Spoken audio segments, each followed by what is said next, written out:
Šiaip vejos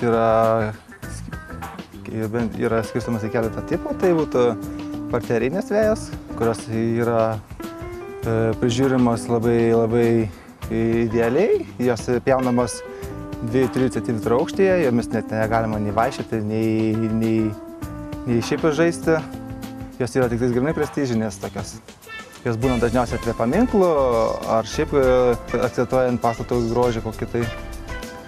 O paskui yra tos jau universalios vejos, kur labiausiai ir paplitusios. Tai yra būtų įvairių skverų, kiemuose žmonės darosi. Ir šiaip prie įvairių pastatų. Jos jau pjaunamos dvigubai didesni, tai būtų nuo 4 iki 6 cm aukščio.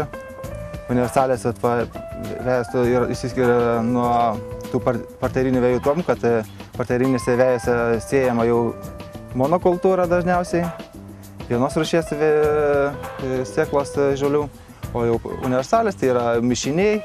Universalės vejos yra labiau pakančios įvairiom sąlygom, tai būtų ar pavėsis, ar saulėkaita, ar kokie nors kitokie negerumai, nes vis tiek skirtingos rūšys yra pasėtos tam mišiniai. Vienas labiau apdortojęs prie tam tikrų sąlygų, kitas prie kitokių tam sąlygų.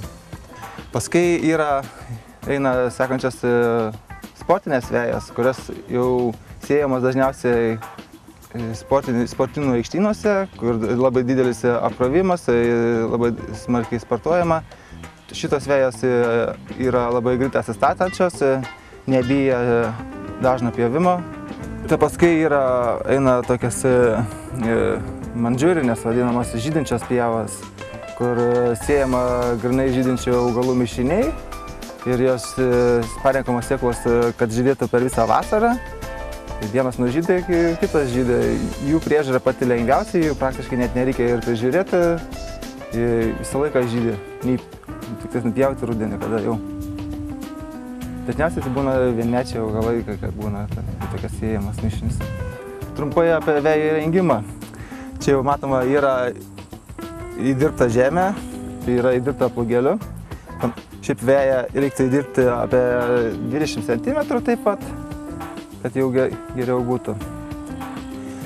Pradžiai išariama, galima ir po metų, galima ir dabar sukultivuoti.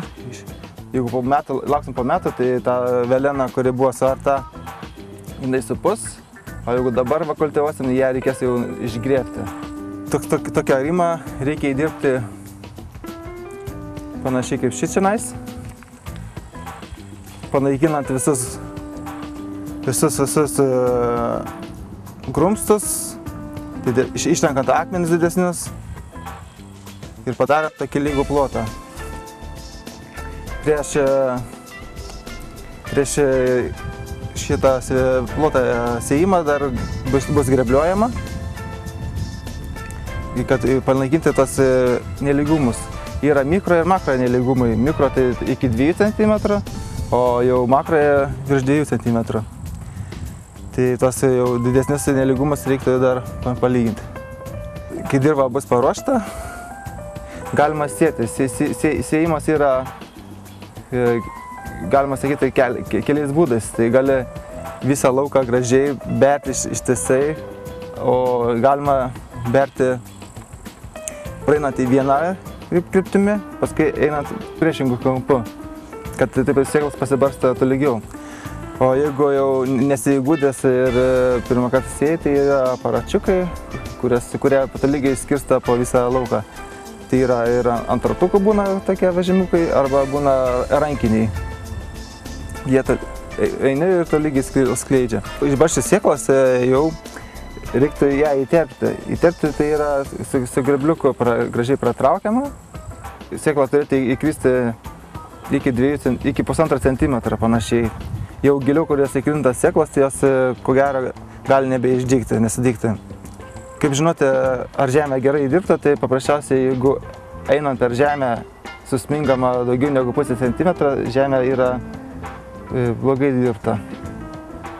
turėtų būti vis tiek kietesnė. Tai tokiu būdu ją reiktų žemę palėti, jinai savaime susispaudžia arba lietus palaukti ir paskui tuomet sėti sėklas. Tai tada tuomet įtarpus sėklas reiktų ją apmalčiuoti. Tai geriausia apmalčiuoti yra su durpė, net nestorų sluoksnį, o ką duoda tą durpę, o tai, kad neleidžia žemė išgaruoti ir laikosi drėgmė. Tuomet tolygiau sudygsta visą veją. O laistyti reiktų maždaug pasėti veją, kokius 4 kartus tikrai į dieną. Tai būtų nuo kokios 7 valandos ryto iki 6 valandos vakaro, tai 4 kartus. Tai aiškiai atsižvelgite į oro sąlygas ir tai kiek išdžiūna. Ir jeigu taip laistant, tai galima tikėtis vejos po 2-3 savaičių. Pirmą pjovimą daryti reikėtų, kada jau yra išaugę 3 lapeliai. Tai panaždaug apie 80 cm būna tie aukštis jau tų žolynų. Pjaunant turėtų būti labai aštrūs peiliai, žemė turėtų būti nedrėgna, kad neiššautų su šaknimis. Pasėjus veją atsiranda daug piktžolių, tai sąlygoja blogas žemės dirbimas. Geriausia piktžolės išnaikinti yra prieš sėją, kada įdirbta žemė paliekama porai savaičių, per tas porą savaičių sudygsta daug žolių, piktžolių. Jas arba dar kartą išfrezuojama, arba nupurškiama chemikalais, kurias naikina tas žolės ir tuomet taip sunaikinama didžioji dalis piktžolių. Galima tą kartuoti 1, 2, 3 ir kiek kartu, jeigu nėra skubu pasidaryti veją.